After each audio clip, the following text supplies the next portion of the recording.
Hello there. So I have connected all of the 2018 to 2020 Hogwarts expansion sets together with all of the 2021 to 2022 Hogwarts expansion sets. So this is basically 5 years worth of Hogwarts Castle expansion sets all together, and it looks absolutely fantastic. So I'm going to just run through exactly what sets are present here, starting with the originals. In the relaunch of 2018, we have the Great Hall connected to the Whomping Willow.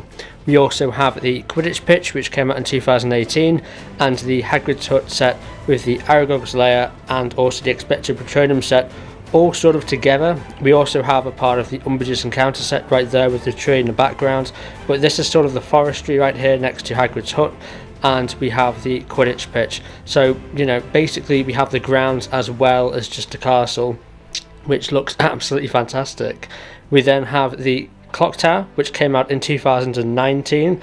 This was based on the Goblet of Fire and was a sort of a Christmassy themed one based on the Yule Ball. We then have the 2020 Astronomy Tower, which is the tallest set of the original expansions, and this was based on the Half-Blood Prince. We also have the Room of Requirement right here, which came out in 2019, or it might have been 2020. I think it was 2019 though that the Room of Requirement came out, but I might be wrong on that one. Then we have the Whomping Willow there in the middle in this space. So these are all connected to each other, and even though there's only 4 sets here connected to each other, it's basically just as long as the 2021 to 2022 expansions, because even though there's more sets back here, they are quite smaller. So we'll start off with these. We have the Chamber of Secrets Hogwarts expansion set, which came out in 2021 for the 20th anniversary. This is the biggest of the newer expansions with the green roofs. We then have the Fluffy's Encounter set. We then have the Quidditch Flying Lesson, Sirius's Rescue, which is the Dark Tower that came out this year. We then have the Hospital Wing, which came out in March of this year, as well as Dumbledore's Office, and I believe that is it. So you've got 1, 2, 3, 4, 5, 6 sets for the 2021 to 2022 Hogwarts expansions, and then the original we have obviously 4, being the Astronomy Tower, the Clock Tower, the Whomping Willow and the Great Hall, not including the Hagrid's Hut or the Quidditch pitch. So that's what it all looks like together. It looks absolutely ridiculous, like seriously. Now it only just fits on my table, and obviously I've connected the older sets together and the newer sets together, but the older and the newer sets I haven't connected to each other because basically my table isn't long enough, but that's okay. So we'll have a look at the inside now, and I'll show you some of those shots.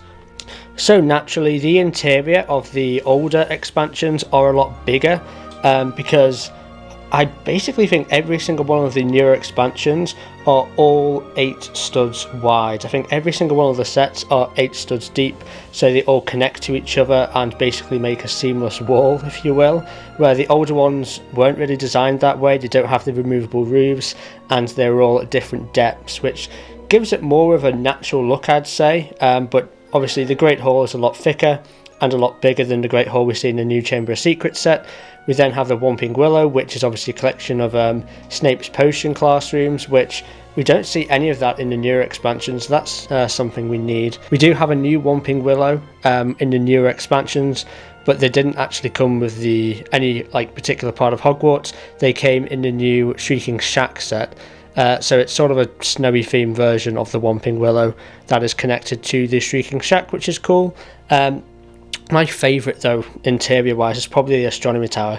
It just looks absolutely fantastic, especially the top where we see obviously the telescope, as well as the sort of ball thing. I don't really know what it is. It's like I'm going to say it's like a planetary art piece with sort of the discs going around the sphere. I'm not exactly sure what it is. I'm sure it represents some sort of a planet, but we don't see that at all on the Astronomy Tower on the new set. The older one definitely does look a lot better. We also have the Clock Tower, which, like I say, is based on the Yule Ball, and we do see the Hospital Wing there at the top, and it's not a separate set like the newer versions, it's just integrated into the clock tower, which is fair enough. Looking at the newer sets, the interior is a lot more, underwhelming, to be honest with you. We do get some stuff in the newer sets which aren't actually featured in the older ones, such as the Gryffindor dorms and the Defense Against the Dark Arts classroom. We then get probably a better hospital wing, like compared to the clock tower one from 2019, but that's because it's a dedicated set. The Sirius's Rescue set doesn't have much of an interior. At least we get Dumbledore's office in basically a full dedicated tower. The older version, the Dumbledore's office, was based in the clock tower set as well, but it's obviously a lot smaller than the new Dumbledore's office set, which came out this year. The Great Hall obviously isn't as big either, but I think the big bonus with these newer Hogwarts expansions is the Chamber of Secrets, and that whole integration with the girls' bathroom and the slide feature. That's basically the standout feature for me with these newer Hogwarts expansion sets, is the fact we do get the Chamber of Secrets and a much better basilisk from the old 2018 version, which came in the Great Hall, because that basilisk was really, really bad. But yeah, that's basically what all this looks like together. I think it looks absolutely brilliant. It cost a hell of a lot of money. I don't want to know how much it cost, probably over £1,000 if I were to guess, to put all of this together, but I'd say it's worth it. You're getting so many sets, so many minifigures. I mean, the amount of minifigures you get from all this is probably over 100 as well, you've got to remember. And I'm just so happy I've got all of these sets in my collection, and I'm able to make this video and bring it to you guys. So yeah, make sure to like this video, make sure to subscribe to see some more LEGO Harry Potter content. Let me know if you guys have got all these sets, or if you've only collected Hogwarts expansions from 1 year, or not 1 year, sorry, but one phase, so 2018 to 2020, or are you collecting 2021 to 2022? I suppose you can collect both and properly attach them together if you basically replace all of the green roofs to dark bluish grey, and basically they will be integrated and look more sensible together than having some of them grey roofs, some of them sand green roofs, because every single one of the sand green pieces are available in dark bluish grey, so replacing them shouldn't be a problem, and shouldn't cost too much either. But yeah, I'll catch you guys tomorrow for another LEGO Harry Potter video. I'll see you then.